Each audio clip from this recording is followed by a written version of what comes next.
And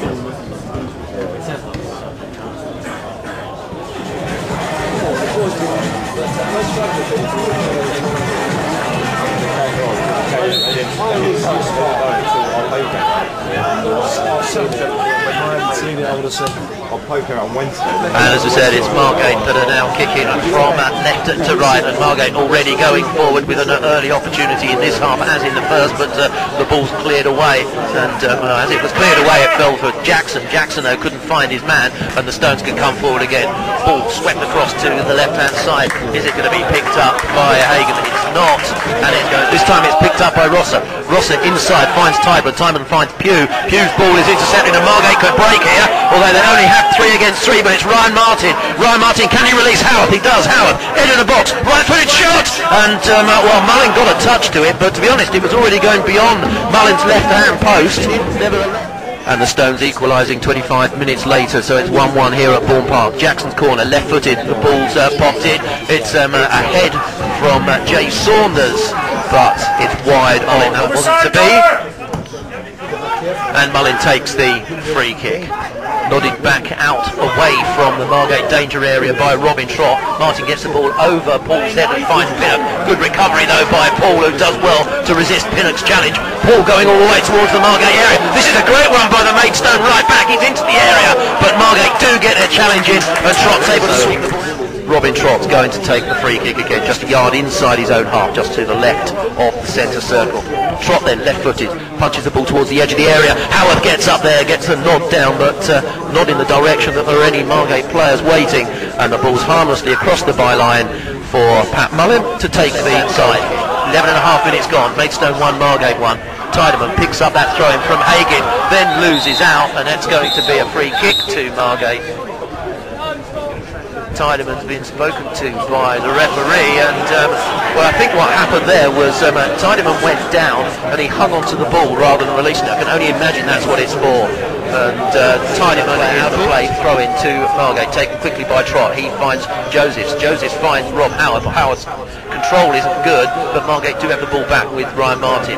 Howard to Jay Saunders. Saunders to Peters, but that's easily cut out by Erskine. Erskine in there has to be ready to pick up a quick ball forward from TYDEMAN, and Maidstone do well to retain possession. Ball struck forward firmly then into the Margate half, then TYDEMAN comes forward, knocks the ball forward long. Erskine was onto that, and I think Erskine and the fans wanted the advantage played then, but the referee pulled play back to within 20 yards of the halfway line, and TYDEMAN's going to have to take the free kick, which gives Margate the opportunity to set up their defensive lines. TYDEMAN then will strike this left-footed towards the centre of the 18-yard box. It doesn't reach any of his colleagues, and Margate able to clear the ball to the halfway line. Howard does well getting a nod to the ball, finds Pinnock. Pinnock comes just inside his own half and lays the ball out to this right-hand side for Ryan Peters. Peters starting to move forward now, does well, comes to the final third, looks to go past one man, but comes inside and finds Jay Saunders. Saunders looks at his options, punches the ball in. Pinnock finds McKimm. Can McKimm? Well, McKimm got his boot to the ball, and he just couldn't direct his effort on goal. In the end, it was comfortably wide of Mullin's right-hand post. That was a good chance for Margate. They can't open the ball in from the TYDEMAN, and well, more danger for Margate there that Scott Chalmers Stevens saw. Margate can come forward again, but this time the ball's dropped for Martin. Martin slips into the pass outside for Pinnock. Pinnock, right-footed shot, is always climbing, but oh, I'm lying. It's not a goal kick at all. It's a corner kick. Ball comes in, heads go up, but it's always through. Howard! Player on the ground, Trott! Charged down by Smalling. Wonderful charge down by the Maidstone player. So I should be watching a little bit more of the action, shouldn't I, rather than wondering what Ryan Peters is leaning down for. Margate, though, still do have the ball just inside the area now. Pinnock, can he get onto that? Cleared by Smalling with this attacking throw on the left-hand side. Rosser finds Hagan.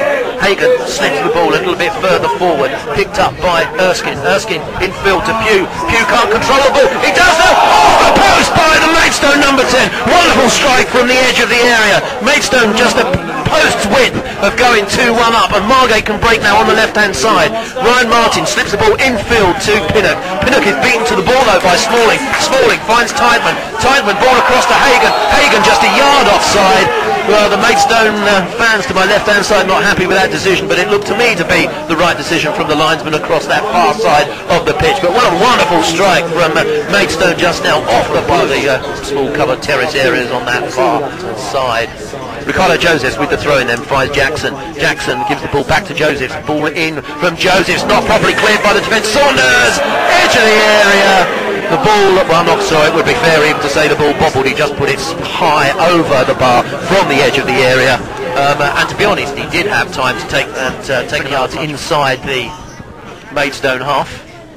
His throw does find Pinnock. Pinnock's ball forward, though, is picked up by a Maidstone defender. Then Trott finds the ball. He eventually gets the ball through via a pass from Jackson to Pinnock, and it's Howarth now to the left-hand side of the area. Kane's across the far side. It's Kane. He can't quite reach it, and the ball's out of play for a goal kick to Margate. Really, you wanted that round the other way. You wanted Kane to knock that ball in from that left-hand side, and Howarth in the edge of the 6-yard box to nod the ball. Scott Chalmers-Stevens will take. So, Peter, what are your thoughts as we head into the last 12 minutes or so? Well, both sides could still take it. I'm a bit surprised at the Maidstone substitutions, to be honest. Oh, and that's interesting. James Pinnock had gone in for a ball with Pullen, and Pullen seemed to push the Margate number 9 down. No penalty, says the referee, and Maidstone look to break again on the right-hand side. We'll go back to Peter Keys in a second or two. Maidstone coming forward, though.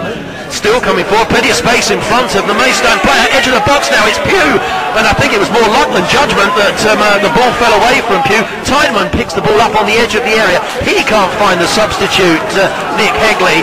It's a Maidstone throw-in on the right-hand side. Lacey will take. Peter, you were saying? I'm just a bit surprised at the substitution. I thought we might have seen Alex T.S. or Mo Takalu on for Maidstone. Give him a few more attacking options. So they have got Lacey hitting this. In fact, McKimm's moving away. So Jackson, left-footed. Ball in towards the 6-yard box. Jay Saunders did a wonderful head across the 6-yard box. It hit the back of Jay Saunders.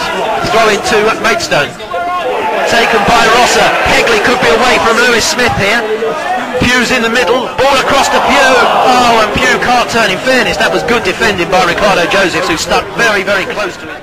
Maidstone then just inside the Margate half. Opportunity to go forward again for the Stones with Pugh. Pugh's got options. That's a wonderful overlap from Hegley. Once again, Scott Chalmers-Stevens does brilliantly well, coming off his line and racing up, reached his arms out and took the ball off the feet of Pinnock. Right-footed little chip ball in for Howarth, but Lee Shearer was watching that all the way and just got himself in front of Howarth and was able to clear. Trott nods the ball back towards the danger area as far as Maidstone are concerned. Ball's hanging and dropping now for Saunders. Saunders does well. Saunders going forward. Takes a shot, and that's just 2 yards. He capitalised now. Tricky winger Kane. He's on the wrong wing though for his natural left foot. Does well. Gets the ball infield for Peters. Peters pops the ball back for Lewis Smith. Smith ball forward for Pinnock. This is good play by Margate, but Pinnock's header is easily picked up by Smalling, who's had a good game at the back for the Stones. I've been impressed with him.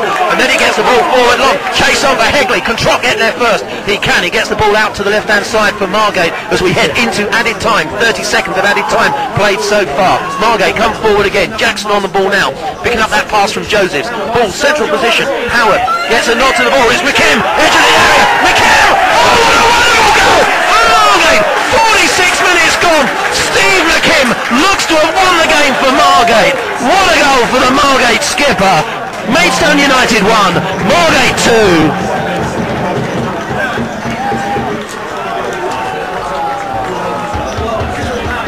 Well, isn't that what Margate needed? Arguably harsh on the Stones. A draw would probably have been their fair result. Both sides have had periods of dominance. Both sides have played some reasonable football. Both sides have made some mistakes. But what a wonderful finish from Steve McKimm now on the clock. Maidstone need to show a little bit more urgency. There's the final whistle though here at Bourne Park. Urgency is not going to bring Maidstone back into the game. It was a good game of football. There were some mistakes. There were some good goals. Great Kent derby here in front of 499 people at Bourne Park. Final score though, Maidstone United 1, Margate 2. Thanks for listening to our live match commentary on Gate Radio. If you're a Maidstone fan particularly, we hope you enjoyed it on this occasion. Best of luck for the rest of the season, and the Gate look forward to a potential playoff place at the end of the season. Don't forget on Gate Radio, full live and exclusively next Saturday, it's Margate against Billericay live from Hartsdale.